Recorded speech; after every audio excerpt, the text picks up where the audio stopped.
Hei, tere tulemast tagasi või kui sa oled uus, siis tere, minu nimi on Anni.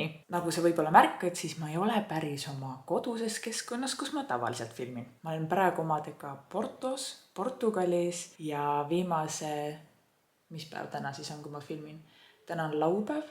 Me sõitsime elukaaslasega teisipäeval, selle nädala teisipäeval, kui ma seda videot filmin, Portugali, olime päeva Lissabonis ja nüüd oleme olnud paar päeva Portos, kuhu mu elukaaslane kutsuti esinema. Ühte väikest loengut pidama. Selle videoga siis katsetan natukene sellist reisimise vlogi, aga siia juurde ka kindlasti ka natukene nahahoolduse nippe ja trikke, mida ja kuidas ma reisil olles siis nahahoolduse mõttes kasutan ja mida ma endaga reisile ka kaasa haarasin. Nii et kerime nii-öelda aja mõttes veidikene tagasi. Lähme alustuseks siis Tallinna teeterminali, kus meie Portugali reis tegelikult alguse sai. Ja siit tuleb siis väikene videomontaaž Portugali jõudmisest ja esimesest päevast Lissabonis. Lisaks videomontaažile nii Lissaboni kui Porto kohta jagan teile video jooksul ka nahahooldustooteid, mida ma siis endaga kaasa haarasin ja jagan ka nahahooldust. Mida peaks siis nahahoolduse mõttes tegema just lennureisil, sest lennukis on ju teada-tuntud väga kuiv õhk ja mida meie nahk eriti vajab kuiva õhuga hakkama saamiseks ja millal täpselt lennureisil enda nahka poputada, sellest teen ka selles videos juttu.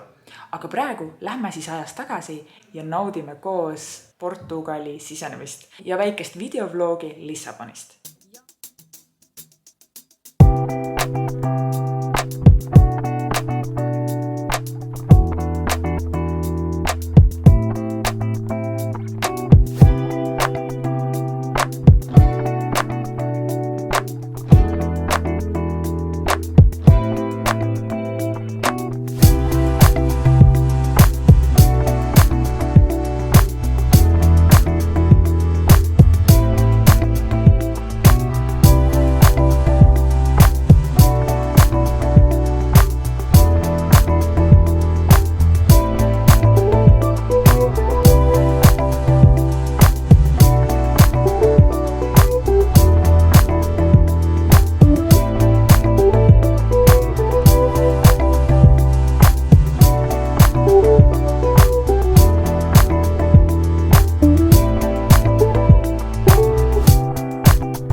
jagan siia vahele väikese lennureisi nahahooldusloogikaga siis, et mis on see, mida sa peaksid tegema enne lennureisi või lennureisi ajal, et siis selles lennukis olev see väga kuiv õhk ei teeks su nahale liiga ja ei kuivataks seda liialt ära. Enne lennureisile minemist tahtsin saada aru, et kuidas ma saaksin oma nahka siis natukene hoida selle kuiva õhu eest. Ja tegelikult ei soovitata üldse mitte midagi väga palju teha lennukis.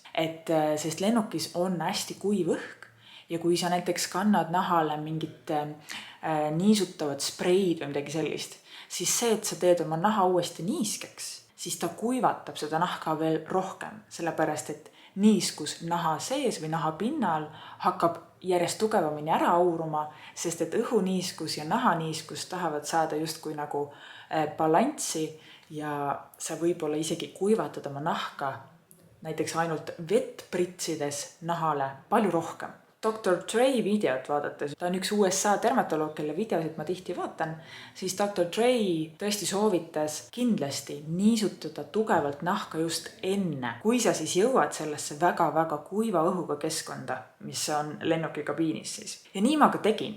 Täpselt enne lennukisse istumist käisin ma WC-s, pesin jällegi käed puhtaks, see on väga oluline etapp. Nahahoolduse juures on puhtad käed ja siis kandsin enda nahale, mul ei olnud ka meiki näos, et tänu sellele oli seda ka natukene lihtsam teha. Ja kandsingi nahale 2 näokreemi lausa. Ja mul olid kaasa võetud Babee 1 näokreem, mis on siis just rasusemale ja aknale kalduvale nahale. Ta on tõesti selline hästi pigem natukene vesisem ja tugevalt niisutav näokreem, et ma panin alustuseks selle, sest et ta on lihtsalt, ütleme et kergem või vesisem. Ja siis kandsin nahale ühe CeraVe näokreemi või põhimõtteliselt on tegelikult lihtsalt kreemi. See on siis moisturizing cream ehk siis niisutav kreem neil ja ta on tõesti mõeldud kuivale ja väga kuivale nahale ja siin on siis 3 põhilist keramiidi sees ja hüaloraanhappe. Ta tõesti on hästi sellise tugevama, tõesti sellise nagu lukustava kreemina mõjuta ja paningi nad nii-öelda üksteise otsa. Et see hoiab siis tõesti kogu selle kreemi niisutatuse veel tugevamalt naha sees. Ja niimoodi ma siis lennukisse astusin ja ma pean ütlema, et tõesti see 5 tundi, mis Helsingist Lissaboni lennuk lendas, ma vahepeal tõesti tundsin, kuidas see õhk nahal kogu olemise niivõrd kuivaks teeb, et mul oli isegi siiralt hea meel, et ma tõesti enne lennukisse minemist, vahetult enne siis umbes pool tundi või midagi sellist, nahale veel lisakreemi kihid peale panin. Teinekord, kui lähete reisima, soovitan tehagi selline tugevam niisutus kreemi näol just vahetult enne lennukisse istumist. Ma muidugi tegin ka tegelikult hommikul väga korraliku nahahoolduse kõigi oma seerumite, kreemide ja SPF-idega, aga tõesti enne lennukisse minemist. Siin see oli selline pärastlõunane aeg. Siis panin ka need 2 kreemi veel näole. Nii et see on siis lennuki nahahoolduse loogika. Kui on siis tegemist umbes sellise keskmise lennu ajaga, seal 3-5 tundi näiteks. Ja hea meelega jagan teile ka, mis ma endaga nahahoolduse toodetest reisile kaasa võtsin. Reisikott on mul suhteliselt väike, me tulime ainult käsipagasiga ja tänu sellele hakkasid kriteeriumid, parameetreid natukene kokku nii-öelda tõmbama. Ja sai tõesti toodud ainult väga väikene osa tooteid. Käisin enne lennureisi Tallinna Kaubamaja Apotekas ja seal oli väga toredalt tegelikult reisi suuruse mõttes häid tooteid, sest et lennukisse saab võtta ainult kuni 100 milliseid tooteid ja neid võib ka olla ainult 1 liitri koguse suuruses. No võt, ja haarasin kaasa esimese asjana. No, mis see loogika on, mille järgi ma tegelikult juhindusin, on see, et nahk tavaliselt vajab sellist kindlat baashooldust ja kindel selline lihtne baashooldus, mida ikka vaja läheb, on nahapuhastus, nahaniisutus ja nahakaitse. Puhastajatena võtsin kaasa ja ostsin sealt samast apoteekast endale Babee 100 milline, ei see on 90 milli. See on Babee 90 millise näopesukeeli, et selline tõesti antioksüdantide rikas näopesukeel. Babeelt haarasin ta kaasa, ma ei olnud seda ka varasemalt katsetanud, proovinud, nii et selles mõttes mul oli ka endal huvi seda proovida. Ja olen seda nüüd kasutanud iga hommiku, iga õhtu, väga mõnus. Jällegi Babee toodetel on omaette lõhn, et sellel pigem kergem lõhn, et mulle täitsa istub see. Et väga mõnus selline tõesti 90 milliliitrit sobib lennukisse. Teiseks siis, mis ma rääkisin niisutusest. Ma haarasin kaasa endale mitmeid nahahoolduse seerumite ja toonikute testreid, mis on tõesti niivõrd väiksed ja kerged ja mida ma tean, et ma tõesti selle reisi jooksul ära kasutan. Aga näokreemides siis on mul kaasa võetud Babee jälle mõnus, et selline tõesti niisutav. Ja tegelikult ma ei olegi väga palju kasutanud seda CeraVe näokreemi, et see on pigem tõesti selline kuivamale nahale.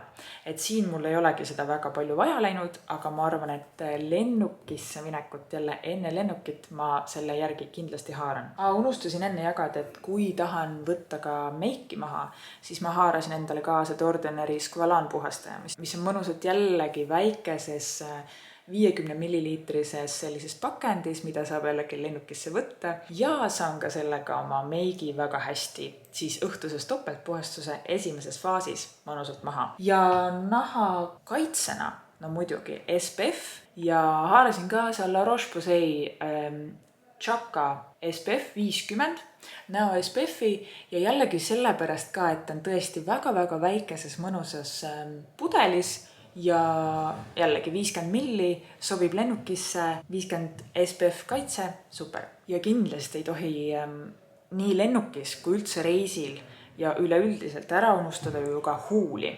Et lennureis kuivatab meie nahka ja kuivatab ka meie huulte nahka, et huuled vajavad niisamuti mõnusat sellist niisutust ja poputust. Ja selleks oli mul kaasa haaratud Bioderma huulepalsam. See on tõesti väga-väga mõnus, et ma olen seda nüüd tükk aega kasutanud, ma arvan mingi 2 kuud, äkki 3 kuud isegi. Mõeldud just väga kuivadele huultele ja isegi neile, kellel on huuled lõhenenud võib-olla. Et selles mõttes, et super. Bioderma, kes otsib endale uut huulepalsamit, siis see Bioderma oma on super hea. Hoiab minu huuled küll igapäevaselt siin reisil mõnusalt niisutatud. Ja siis, kuna ma käisin seal apotekas enne reisi, jäi mulle silma ka üks kehakreem, mis oli samuti väga-väga väikeses pudelis, mida ma sain siis endaga lennureisile kaasa haarata.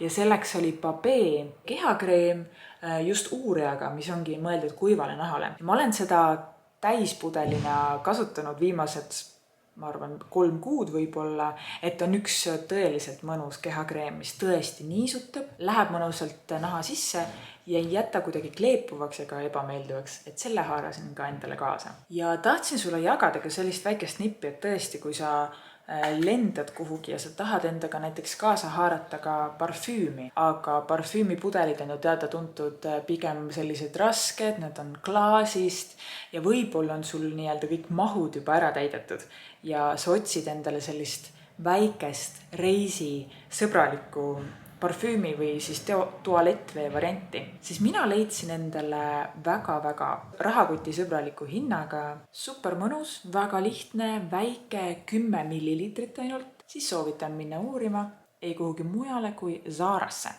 Ja sealt endale tõesti haarasingi kaasa Zara Orientali parfüümi või tualetvee ja 10 milliliitrit maksis 3,95 € ja tuleb siis sellises väikeses, väga ilusas minu meelest klaaspakendis keeratava korgiga ja üleval on selline väikene kuulikene, millega saad siis endale naha peale seda kanda. Ja tõesti mõtlesin, et okei, tahaks endale ka väikese mõnusa lõhna kaasa haarata ja Zarast tõesti saab, kui just leiad endale muidugi sealt endale sobiva, siis Zarast on väga hea neid näiteks haarata kaasa, sest et tõesti väga mõnusalt väike ja super hea hinnaga. Ja sellised nahahooldustooted ma endaga kaasa haarasingi, et väga lihtne. Ma kõiki testreid teile näidata ei jõudnudki, sellepärast et need on juba praeguseks saanud natukene otsa ja midagi on veel alles, aga põhiline baas on kõige olulisem ja need väiksed sellised lisandused, võib-olla siis mõne testri näol, on lihtsalt väike boonus. Aga ma tegelikult üllatusin, et tõesti Portugal, olles ookeani kõrval, Atlandi ookeani kõrval, siis siin tõesti talveti on väga-väga niiske õhk.